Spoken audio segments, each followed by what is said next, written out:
Burn injury, जलने से लगने वाले घाव। अक्सर घरों में महिलाएं, बच्चे उबलता पानी, गर्म तेल, चाय ढुल गई, गर्म बर्तन को हाथ लगा लिया, ये बहुत कॉमनली होता है। मगर बर्न के घाव बहुत अधिक घातक होते हैं, अधिक दर्द देते हैं और लंबे समय तक ठीक नहीं होते हैं। हमें क्या करना चाहिए? उसी समय हमें ठंडे पानी से उसे धोना है। जैसे ही ठंडा पानी लगाएंगे कि उसका तापमान कम हो जाएगा। अगर पानी लगाने में देरी की तो वो तापमान की वजह से वो घाव अंदर उतरता जाएगा और सुपरफिशियल की जगह डीप बर्न हो जाएगा। मगर याद रखें, हमें उसमें किसी भी प्रकार का टूथपेस्ट, चाय पत्ती, हल्दी, अनेक तरह की चीज़ें लोग लगाते हैं, हमें बिल्कुल नहीं लगाना चाहिए, क्योंकि इससे आगे इन्फेक्शन होने के चांसेस बनते हैं। और जब जलता है तो उसमें से गाढ़ा द्रव्य निकलता है, जिसके कारण अगर हमने ऊपर से कुछ भी लगा लिया तो चिपक जाता है और उसे निकालने में बड़ी मुश्किल आती है। इसी प्रकार से कोई ड्रेसिंग हमें नहीं लगाना है, उसे खुला रखना है। उसके ऊपर हम चाहें तो एंटीबायोटिक, सल्फाडाइजिन, मिपिरोसिन या फिर कोई और अच्छा एंटीबायोटिक ऑइंटमेंट लगा सकते हैं। उसे ढक के रखें, ड्रेसिंग ना करें। उसके बाद फिर हम डॉक्टर से संपर्क कर सकते हैं। अगर दर्द अधिक है तो हम दर्द निवारक दवाई दे सकते हैं। उसके ऊपर एलोवेरा जेल, पेट्रोलियम जेली आदि हम लगा सकते हैं। मगर जहाँ तक बने, अगर 10-20% से ज़्यादा बर्न हुआ है तो डॉक्टर से संपर्क करें।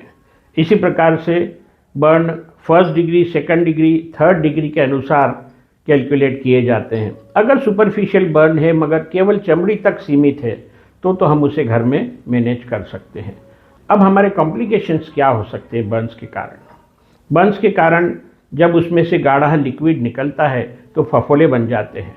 इन फफोलों को हमें फोड़ना नहीं है। ये फफोले अगर नहीं फोड़ेंगे तो इन्फेक्शन के चांसेस कम रहेंगे, मगर फूटने के बाद फिर उसमें इन्फेक्शन होने लग जाता है।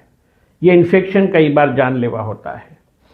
अधिक बर्न्स होते हैं तो उसमें से गाढ़ा द्रव्य लगातार निकलता रहता है कई कई दिनों तक, और शरीर में पानी की कमी, इलेक्ट्रोलाइट्स, न्यूट्रिएंट्स की, प्रोटीन्स की कमी होने लग जाती है। ये सब बड़े बर्न्स में होते हैं।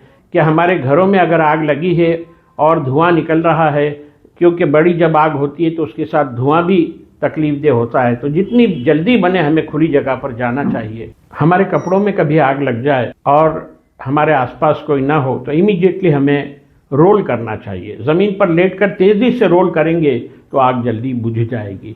एसिड बर्न्स हो सकते हैं। एसिड बर्न्स में भी हमें इमीडिएटली धोना, डॉक्टर की सेवा ले लेना चाहिए। ऐसे कई जानलेवा बर्न्स होते हैं।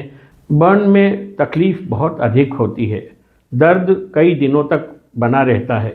विशेषतः छोटे बच्चों में बहुत परेशानी होती है।